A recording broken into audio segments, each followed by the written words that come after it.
Welcome back to Leveraging Leadership, where we unpack the art of business leadership. I'm your host, Emily Sander, Chief of Staff turned Executive Leadership Coach. This show is all about finding your points of greatest influence and leveraging them to better serve those around you. We have two great guests today. Tim Moore is the CEO of View, and Natalie Piekarski is his Chief of Staff. Welcome to the show. Thank you both for being here. Thanks, Emily. It's Thanks for great to having be us. here.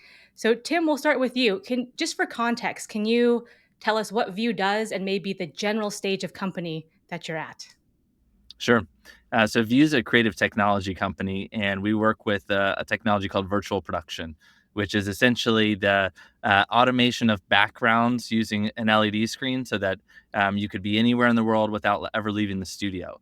And so we've built 4 of these studios that we own and operate, and 32 other studios across North America and Europe that we've built for our partners.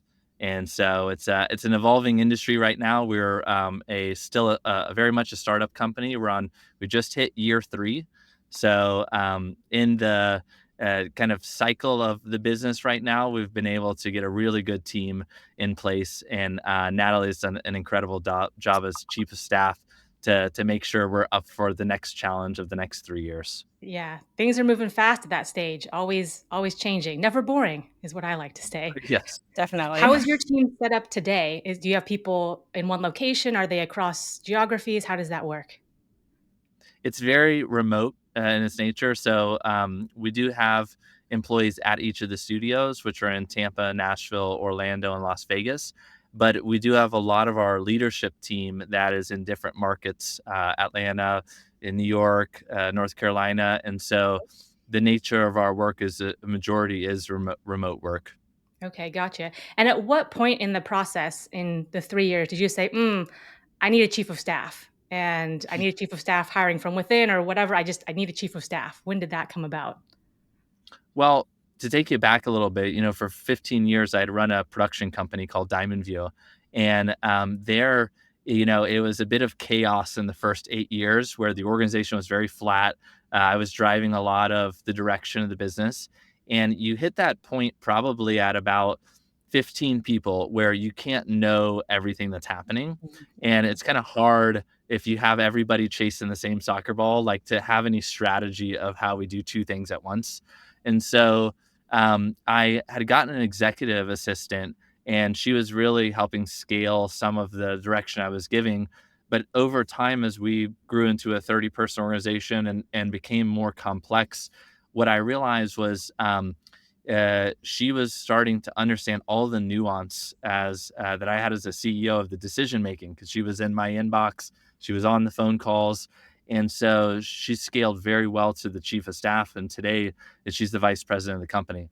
And so what I saw in that was, no matter how much you think you could be the kind of the point of energy for the company and try to drive results, if you don't have that second person that's organizing that energy, it's really challenging. And so it was about year 2 that Natalie had done a similar transition, coming from the executive assistant role to then really stepping into chief of staff, and today now leading all of our leaders.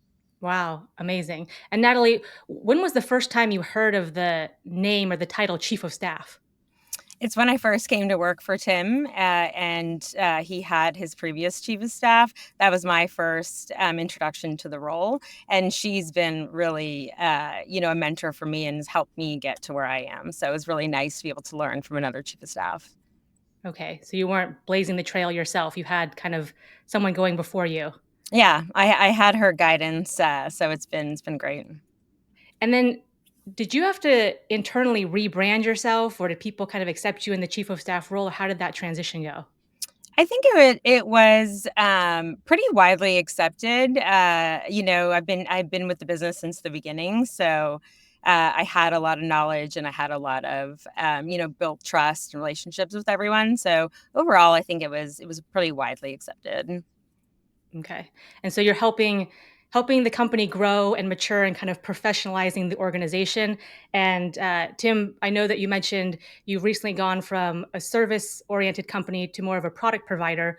When those evolutions or pivots happen, how do you utilize your chief of staff? hmm Well, uh, we utilize Natalie in a lot of ways, but I'll say back to the point you made before, the what is so interesting about the chief of staff role is it it's if you have someone that has been with the company for a while that moves into that role and you take the responsibility before you get the title, there's a lot of respect from the team because Yeah. Natalie was operating in a chief of staff role before she was ever called that, and so they didn't feel like a transition or a kind of a knee jerk move. And so what we found is when we were going through some changes in the business from a service business to a product business to a software business, she was navigating that already. And now with the chief of staff title, it is just a formality to say, hey, this is the wing of the executive office that you can bring concerns to, that can help you figure out the vision, that can be a part of some of the departmental decision making. And so I would say that again, like I go back to what makes a really good chief of staff. They have to understand the nuance of each interdepartment relationship because that's where the collisions happen, Yep. between marketing and sales, between product and operations. And so I think that Natalie is uniquely set up to understand that before she ever started the role formally.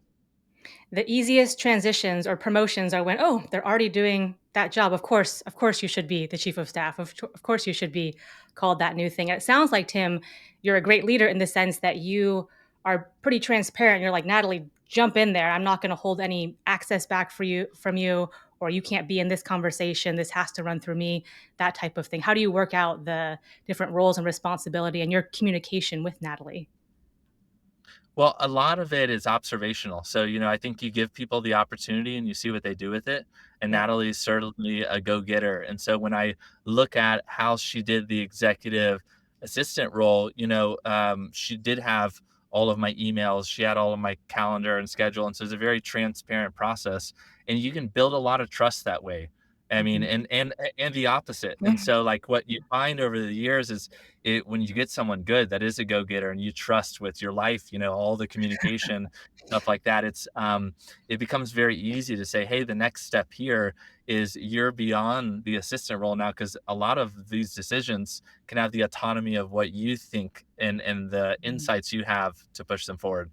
So I think for me, what the result is in the beginning, a startup CEO has to tackle every problem. You pull up your sleeves, you go in there, and then it becomes a part of the business where you have enough people around that if you stick there too long, you are the problem, and I've certainly had that. And so the chief of staff can tell you the blind spots to be like, hey, let's get a level above this. And I think when you get to an organization where things are moving really well, you want to be above the problems that you don't even know they happen, and that's where the chief of staff is the shield. And they're like, you know what? I'm gonna tackle this, and Tim's not even gonna know about it. And then now the whole organization is just really autonomous. And so I think what we've had is in the different types of business we've transitioned to, we find those challenges at different stages, and it's allowed us to apply things we learned in the past now to challenges that we'll meet in the future. I really appreciate that you said that because I work with so many chiefs of staff who their principal is the original founder, and they know deep down in their hearts they need a chief of staff, but they're kind of scared to pull themselves out of the business, and they stay in the fray and they kind of stay in the minutia. And I'm coaching chiefs of staff to coach their principal about, hey, at this stage of the business, the way you add value is different, and you are actually the bottleneck when you stay down here and you have to pop out to this higher level. It seems like you're self-aware of that and you are wanting people to step into that. So I just wanted to call that out for you as a leader. I've Thank you for that. given a lot of feedback over the years, so it's like, at some point it sunk in. I'm like, "Hey, maybe everyone is right on this." Yeah, So, I love when it's like you have these scenarios. It's like, there's a common denominator in all of these, and that would be me. definitely, yeah. Fantastic. But Natalie, can you just share some of the the initiatives you work on. And I know that when you and I first connected, you were helping plan a major event where you guys actually won Product of the Year at from NAB. So maybe touch on a few of those. Yeah, that's kind of our big event of the year. So it takes a lot of planning.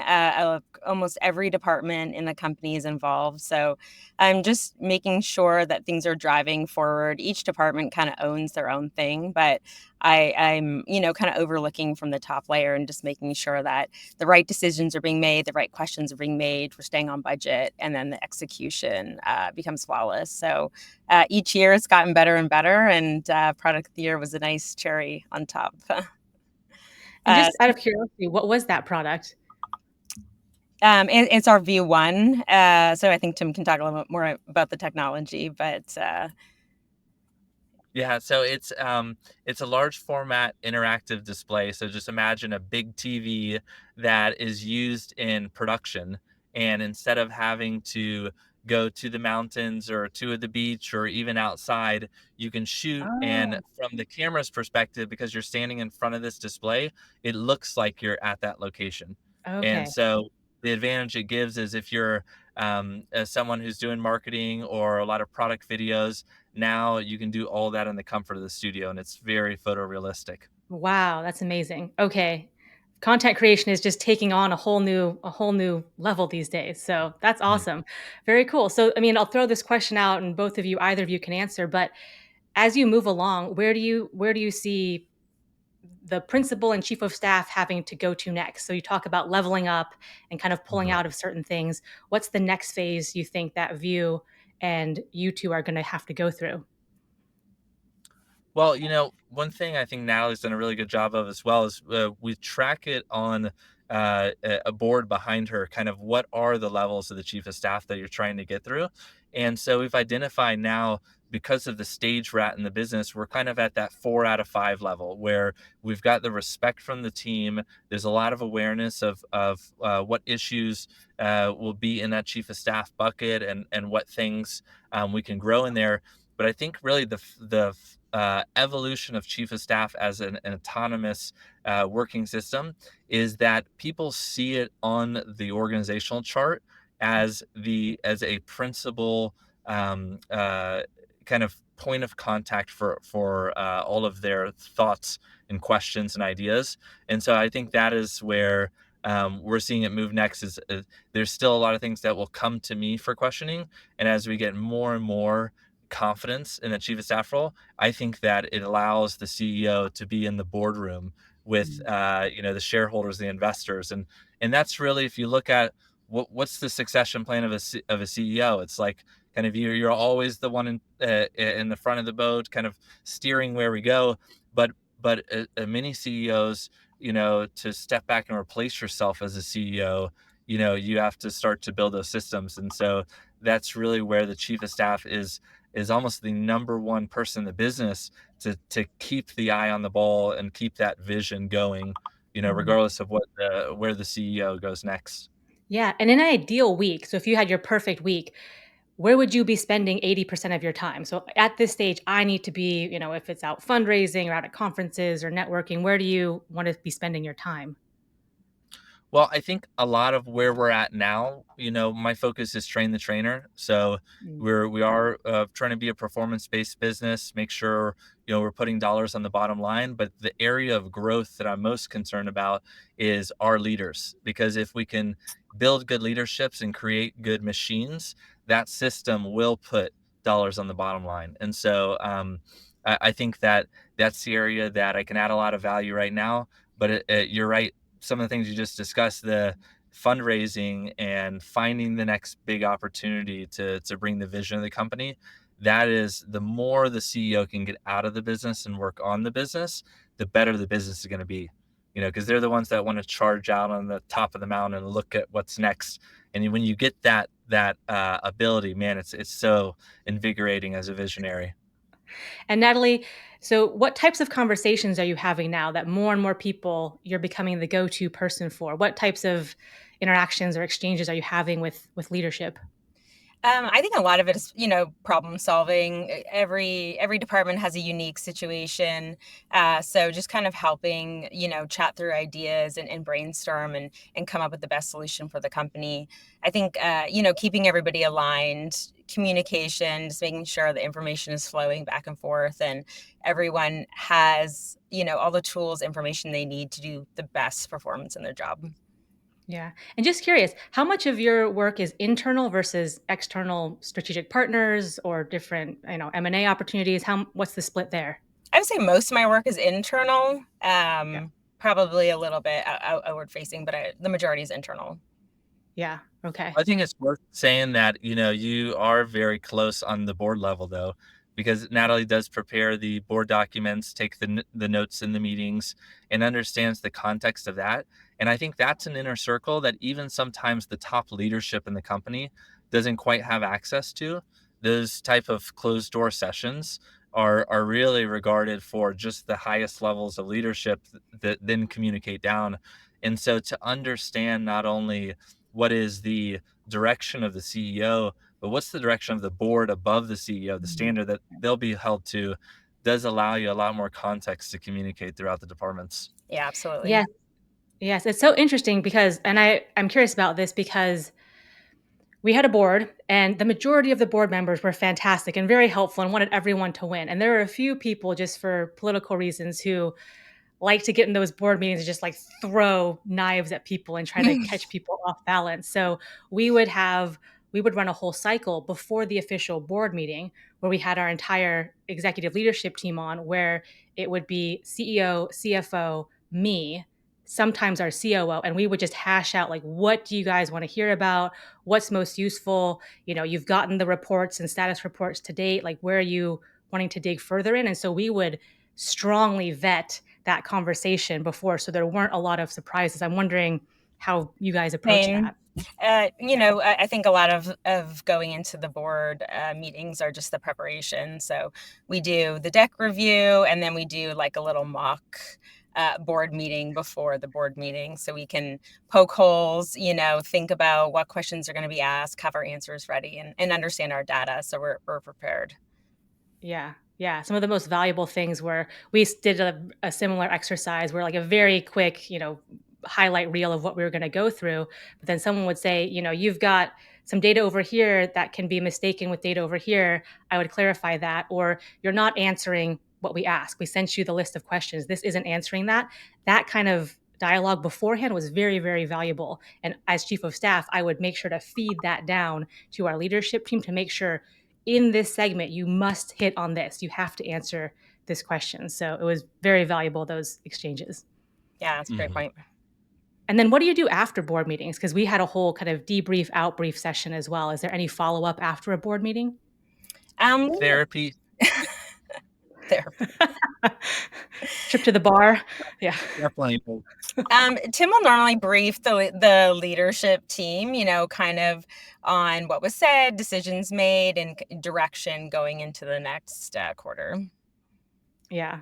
Yeah, it was funny. At an older place we would have a board meeting on like a Monday or Tuesday because people just wanted to get it out of the way at the beginning of their week. Then we would go to a place called the Keg, which is a steakhouse.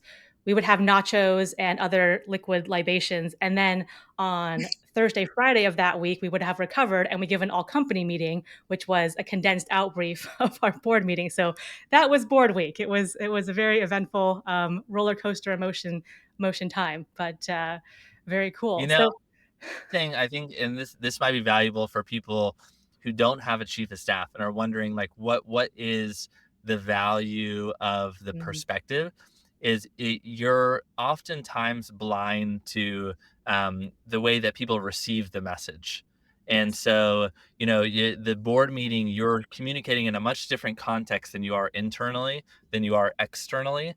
And so, one of the things I found is, Natalie takes the notes on the meeting, and we have to for compliance, put certain things in the notes and make sure that's all good. But the future companies that may want to buy us are reading the notes, and so the Mhm. problems that we talk about in that meeting may want to be identified as more generically in that than specifically.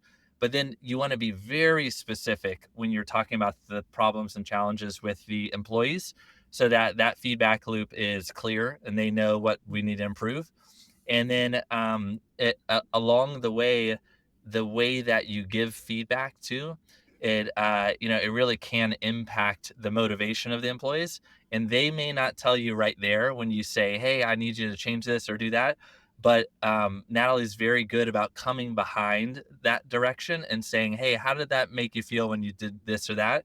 And there's somewhat of a HR component to a chief of staff where they got your back and they're looking for your blind spots, because you may think that everyone's rowing in the same direction, and you walk out of that room and you just threw a grenade in and you won't know until it blows up. But a good chief of staff will recognize that and either come behind you and translate what was meant, or allow you a second time to say, "Hey, you know what, I think maybe we should come back and re-describe that in a way that's going to make people feel better."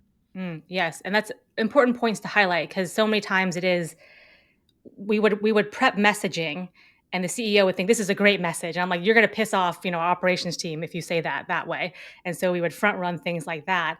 And so many times, I can't even tell you. I mean, Natalie, you probably know this, but so many times people wouldn't air their grievances in front of the CEO. They're like, "Oh no, like everything's fine. No, that's great. That's a fantastic decision." And then behind closed doors, "Emily, how can this be? How can this be possible? How can this be happening?" And so me, packaging that message and delivering it in a way that's going to resonate with the CEO. But hey, we might have some additional feedback here, or hey, like Houston, we have a problem, and then allowing the CEO to sometimes come back and say, let me kind of clarify what I said before and answer some good questions that I've gotten through the grapevine. But Natalie, what's your take on all of that and your involvement in all of those scenarios?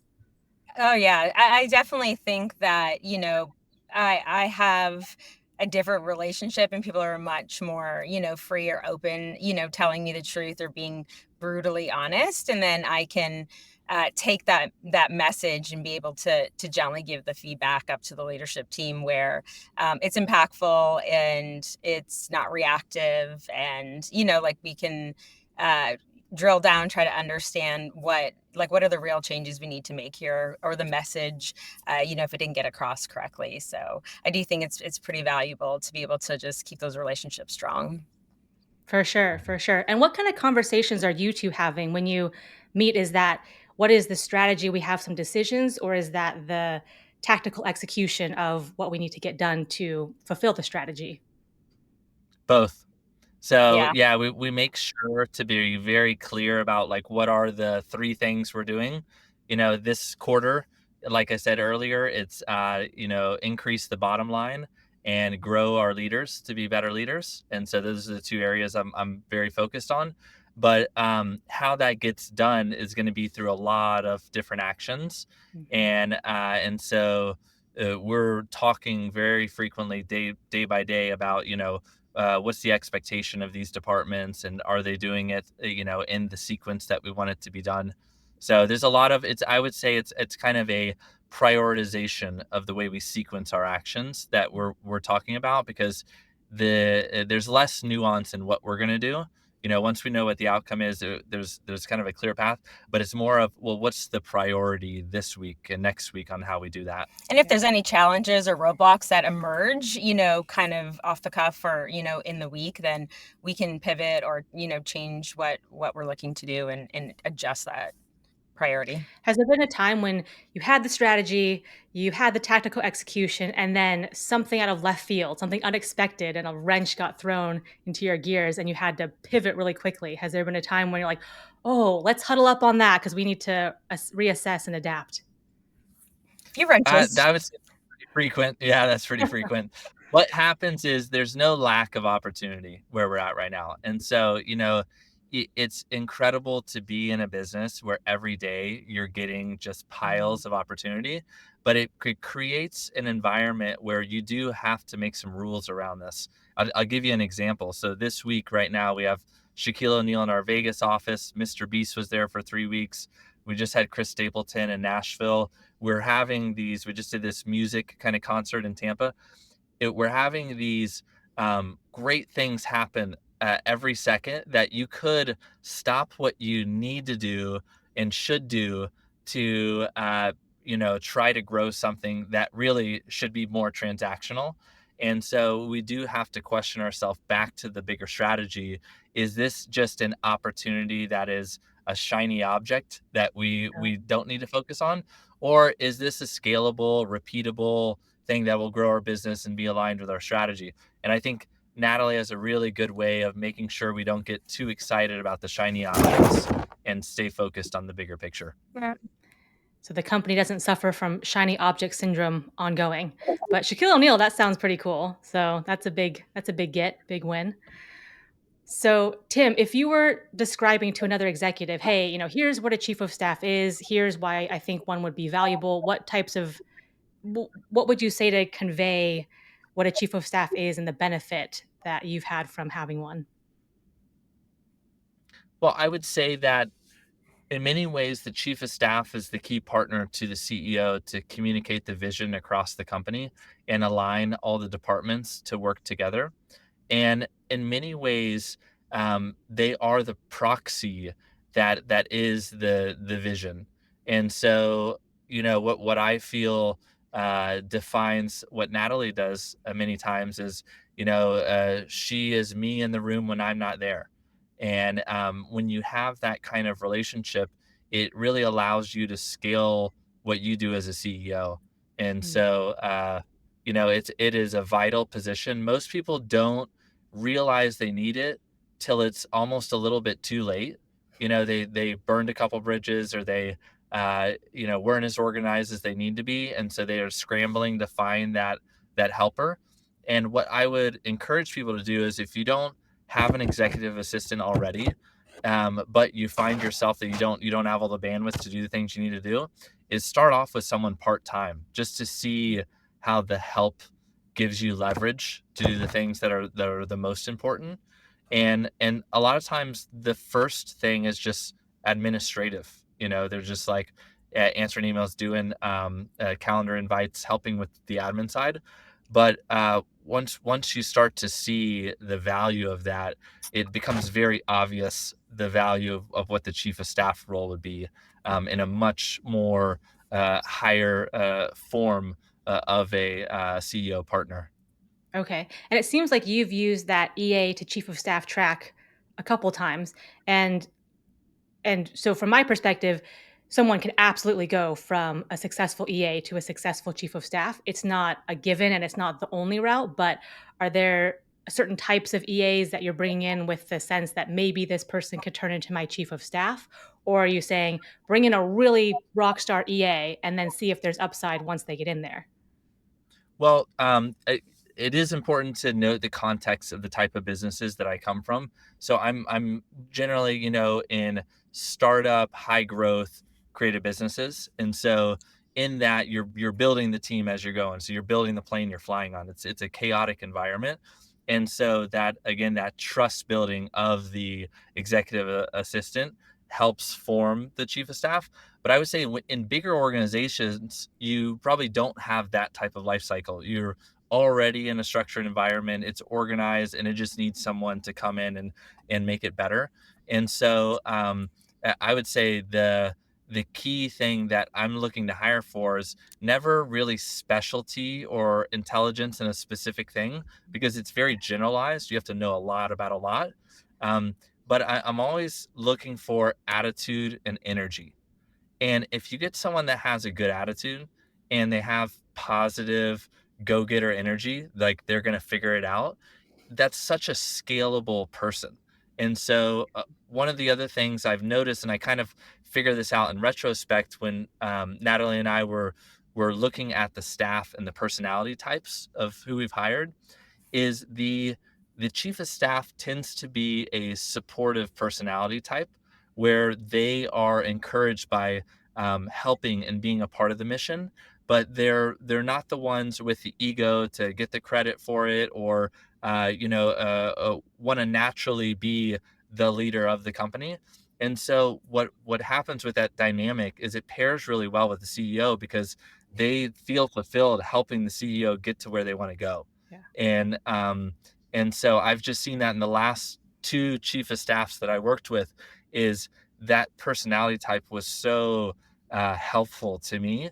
And the transition that each of them have come through is because they've been in such a leadership role during that experience, that then, they've transformed to more confident and a more leadership driven personality type. And so I would say I've been really encouraged to see the transition that Natalie went through, that like today she's a different person than we hired 3 years ago. And it's because of the experience she went through to get where she is today. I like the complementary personality types of the low ego behind the scenes. This is where I like to be and operate. And then pairing that with kind of the visionary, I'm going to go out there and, be influential and all those things. So I think when you can get a pair like that who recognize what I am and what you are and how we work together and make each other better, I think that can be a really dynamic conversation combination. And I wanted to go back to one thing you mentioned, Tim. So you said, Natalie has my proxy. So when she's in the room, it's like me being in the room. How did you get there? Was that automatic, or did people have to kind of test and say, oh, no, when Natalie says something, Tim has her back? What was that process like? Well, it was gradual. So I would say in the EA role, she's seeing emails, and we're at a very accelerated pace of growth. And so, every day analyzing hundreds of emails and what's coming in and how I'm responding. And then it got to the point where she would just respond to it, and it was just flowing naturally. So the type of mindset and decision making is so similar, that now not only is she talking like me online and emails between employees, but going to all the leadership meetings. And so now she's, making the same decisions that I would make. And so there becomes this comfortability with the staff to say, hey, this is very similar behavior that we see with Tim, similar decision making. And so when they see that level of alignment, it's very easy for them to understand in their mind that that is the proxy. And so I would say that if you have a chief of staff that doesn't have that level of alignment, when a tough decision comes up and a decision is made that doesn't feel like what the CEO would be done, that's when things come into question. And we haven't had to experience that, because I think there's just been so much alignment between Natalie and myself. Hmm. Interesting. Very cool. And then, Natalie, if you were giving some advice to an aspiring chief of staff or a fellow current chief of staff about the role and partnering with a good principal, what top one or two things would you share? Yeah, I think first, just building like that deep relationship. I think we are able to work so well together because we have trust, and we built that. We took time to kind of walk before we ran. And then I think also just having, a flexible mindset, being really open to jump in, help anywhere you can, take on any project. Nothing is too small, nothing's too big, and just being really flexible, I would say. Just there's lots of context switching throughout the day. There's lots of fires to put out. There's lots of, jumping around and just tackling. So, being proactive, being flexible, and building your relationship. Yes, and trust is a huge one, and everyone mentions that, and I 100% agree. How did you build that? It seems like it was organic over time, so it might be hard to describe. But I remember, like, my CEO and I worked together before, and we had both worked for the private equity group that was on our board, and so we kind of had a shorthand with those folks. But we had a new COO, and so with him, I wanted to build that really close relationship. And so, just for fun, one of the things he and I would do would go play top golf, and we would just have rounds of top golf, and we'd be golfing and kind of chit chatting about different things. But that outside of the work experience and time with him really helped build that relationship and accelerate that. So just curious if there was anything like that, or if it was just it's just how it unfolded. Yeah, I think it happened slowly over time. And, I worked really closely with his previous chief of staff, and was close with her. So it just kind of, was like a true friendship that grew. I think sharing an office helps. We're kind of, Okay. we're in close contacts all day long. So we've just had time to build it. Gotcha. Okay. Yeah. Shared office would do that for sure. That would Yeah. accelerate a lot. Yeah. I So, think too, like, going back to the perspective of the CEO, um when you get into those moments where you're like, okay, this is this could be a culture breaking moment, or this could be a big mistake by the CEO, and the chief of staff comes in and points out the blind side. That is a big moment of trust, right? oh, Because yeah. there's a vulnerability for them to communicate what the staff is trying to say in a way that wouldn't reveal that, to compromise that. And so, you start to think about the level of like algorithmic thinking to go, okay, here is, what's been done. Here's how people are reacting to it. Here is the outcome, and then here's all the things I need to do to make sure they're happy, he's happy, the board's happy. Um, so that there's a thing that Alan Watts wrote on this. He's a like old English philosopher, and he said, "There once was a man who said, so it seems that I know, but I'd sure like to see the eye who sees me, so I know that I know that I know." And a chief Wow. of staff helps you know that you know that you know. And I think Wow. that it's hard to understand it until you see it, but it's like when you're so convinced you're right, and then you realize there's another perspective, it's like, "Oh, wow, I'll never not wanna have that in the room now, because it's Wow. now that I know that I know that I know."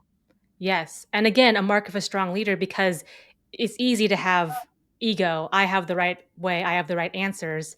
And it's easy to put yourself in that isolated position where no one is going to question you. And you're like, I'm the greatest thing ever. But to bring someone in who a major part of their job is to call BS on you and say, hey, like, let's come over here and have a chat about this. Like, you need to really take a look at this. I think that's just a mark of a strong leader. So yeah, I love that quote too. Mm. So, Tim, Natalie, if who is the user who would be interested in Vue? Like, what type of people are you working with, or companies that you're working with? Well, a lot of who we're working with today are universities, higher education, that they're looking to train of what the future of production will be, which is certainly moving in this direction of virtual production and having these digital backgrounds.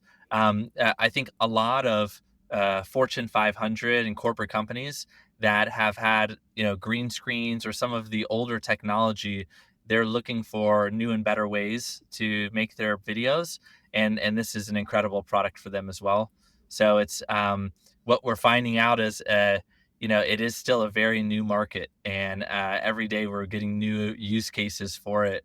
But it's certainly, the background is 50% of every shot, and the more you can make that interesting and compelling in their videos, I think the better that those products will sell, and it'll help those businesses. So I would say it's a lot of the corporate education now, but continuing to grow in other spaces. Wow, that's so amazing. Yeah, I'll have to. Yeah, I'm interested in all this stuff. So, if someone wants to find you, what is the best place to find out more about Vue or connect with one of you?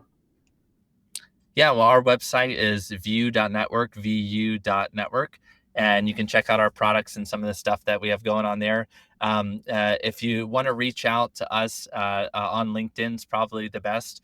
Natalie and I are both on there, and yeah, I just appreciated the time today. It's been a good conversation. Beautiful. All right, Tim, Natalie, thank you so much. Thank you, Emily. Thank you. If you enjoyed today's episode, please like, share, and subscribe wherever you get your podcasts.